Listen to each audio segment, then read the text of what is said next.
अपनी स्त्रियों को पहनाएंगे कपड़े और देखेंगे कि हमारे इससे क्या क्या फ़ायदे होने वाले हैं और किस तरीके से लॉन्ग टाइम के लिए हमारी स्त्रियां हो जाएंगी महफूज।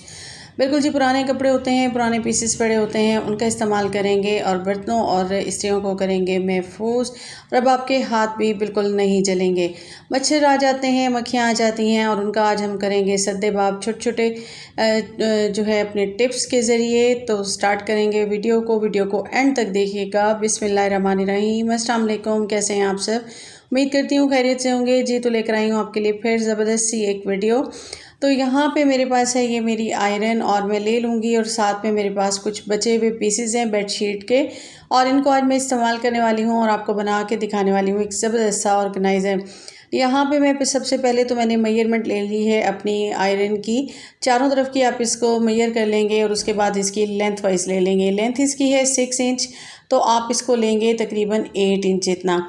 और इसी तरीके से आपका जो है साइड की जो है वो ले लेंगे आप। टोटल हमारी आती है 24 और इसको हम ले लेंगे 24 ही लेंगे और इसके साथ ही हम हाफ इंच का इर्द गिर्द से जो है इसका मार्जिन रख के ज़्यादा कट कर लेंगे। अब मैंने आयरन को रख लिया, कपड़े को कर लिया है डबल और उसके बाद मैं इसको यहाँ पे मार्क कर लूँगी और मार्क करने के बाद मैं इसको इसकी शेप के मुताबिक बिल्कुल आयरन रख के मैं इसको कट कर लूँगी। इसकी बैक की शेप थोड़ी सी कर्व होती है, उसको आपने उसी तरह से लेना है। और जब आप इसकी कटिंग करेंगे तो हाफ इंच का मार्जिन आपने चारों तरफ से जो है वो रखना है, क्योंकि स्टिचिंग में ये सारा जो है वो अंदर की तरफ चला जाएगा। अगर आप कम रखेंगे तो फिर आपकी जो है ये आयरन का साइज़ जो है वो छोटा हो जाएगा कवर का। तो यहाँ मेरे पास मौजूद है बिल्कुल ये चिप्स बुकरम और इसको मैंने ले लिया। आप चाहें तो यहाँ पे कोई भी जो है प्लास्टिक का शॉपर भी यूज़ कर सकते हैं। मैंने यहाँ पे चिप्स बुकरम को यूज़ किया है और उसको मैं इसके ऊपर रख के इसकी भी साइजिंग ले लूँगी और इसके बाद इसको भी मैं कर लूँगी कट। कट करने के बाद मैंने ऊपर नीचे स्ट्रेट करके रख लेना है और उसके बाद मैंने इसको आयरन कर लेना है। आयरन करने के बाद मैंने क्या करना है कि यहाँ पे मेरे पास मौजूद है एक और पीस और इस पीस को मैं ले लूँगी और इसको मैंने इसकी साइजिंग कर ली। और मैंने आपको बताया था कि राउंड जो है वो तकरीबन मेरे पास आ जाएगा 26 और इसके साथ ही मैंने इसको यहाँ पे मेजर कर लिया अपनी जो मैंने पीस कट किया हुआ था आयरन का उसके साथ, और इसको मैं सिंगल ही यूज़ करूँगी। अगर आप ऊपर का ही बनाएंगे, दूसरा कवर बनाएंगे तो डबल यूज़ करेंगे, लेकिन मैं इसको सिंपल ही बना रही हूँ तो यहाँ मैंने इसको यूज़ करना है। ठीक है जी, ये मैंने कट कर लिया। अब मैंने क्या करना है कि मैंने मशीन पे बिल्कुल इसको जो है वो स्टिच कर लूँगी और यहाँ पे मैंने इसको स्टिच करना स्टार्ट कर दिया था। और जब मैं कॉर्नर पे आऊँगी, और मैंने आपको आयरन स्टैंड का बताया था कि जब आप कॉर्नर पे आते हैं तो फिर आपने उसको थोड़ा सा उस कॉर्नर पे लेके अपने सुई को थोड़ा सा टेढ़ा करके जो है वो स्टिचिंग कर लेनी है। ठीक है जी, यहाँ पे क्योंकि हम स्ट्रेट लगा रहे हैं, ऊपर से मैंने इसका नेफा डाल दिया था और इसको मैंने 2 इंच का ऊपर से डाला था और नीचे से मैं इसको इसके साथ फिक्स कर दूँगी।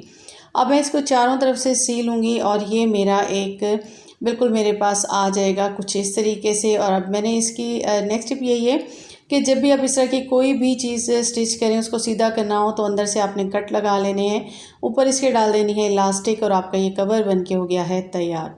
बहुत ही ईजीली आप इसको तैयार कर लेंगे और इसके बाद आपने इसके अंदर अपनी आयरन को रख देना है। एक तो ये मिट्टी वगैरह ज़ाहिर सी बात है इतनी ज़्यादा आती है तो उससे ये महफूज हो जाएंगी और अब आपकी आयरन जो है वो लॉन्ग टाइम तक चलेगी। अब आप आराम से इसको कवर कीजिए जब भी आयरन आप कर लें और इस तरीके से आप इसको आयरन स्टैंड पे आराम से रख दें। एक तो आपका मैस क्रिएट नहीं होगा, दूसरा इसके अंदर मिट्टी वगैरह नहीं जाएगी। नेक्स्ट आइडिया की तरफ आ जाते हैं। तो सेम ही पैटर्न से ना हम बनाएंगे एक और आयरन स्टैंड और सेम कटिंग होगी, लेकिन उसका सिर्फ ऊपर का पार्ट जो है ना वो नीचे के पार्ट की तरह एक और कटिंग होगी और इस तरीके से वो स्टिच होगा। और जहाँ मैंने इलास्टिक लगाई है यहाँ पे हम जिप लगा देंगे और फिर इस तरीके से नीचे वाले पार्ट को उस जिप के साथ ऊपर अटैच कर देंगे और उसके ऊपर एक हैंडल लगा देंगे। ठीक है, इस तरीके से आपका ये दूसरा भी तैयार हो जाएगा। आप चाहें तो इस तरीके से सिंपली बना सकते हैं, वरना आप चाहें तो ये दूसरा तरीका जो मैंने आपको भी बताया है कुछ इस तरीके से आपकी शेपर जो है आपके पास आ जाएगी आपके इस्त्री स्टैंड के कवर का। अब आपने इस्त्री को कहीं लेकर भी जाना हो तो आप इजीली इसके अंदर बंद कीजिए और इसको उठा के आप कहीं भी ले जा सकते हैं। तो दोनों तरीके से बिल्कुल सेम तरीका है, दोनों तरीके से आप इजीली बना सकते हैं।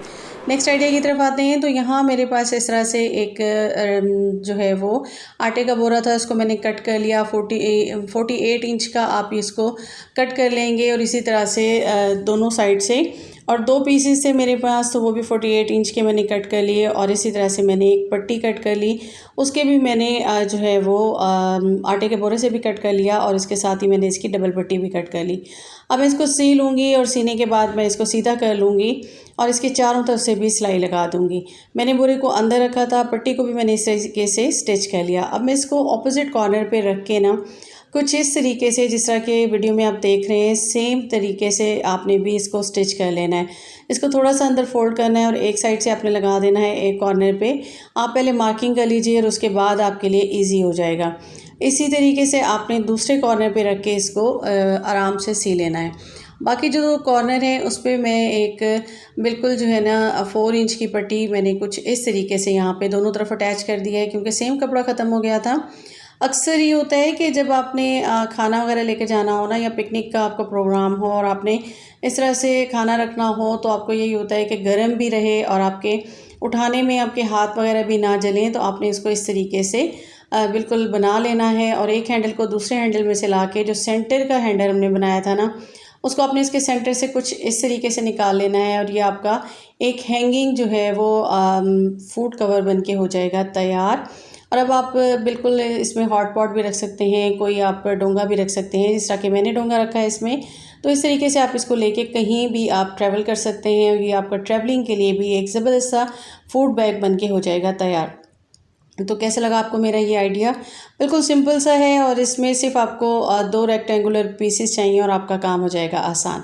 नेक्स्ट आइडिया की तरफ आ जाते हैं। तो यहाँ मैंने ले लिया था 1 कप जितना विनेगर, और 1 कप ही मैंने लिया है वाटर। 2 टेबलस्पून मैं इसके अंदर डाल दूँगी मीठा सोडा।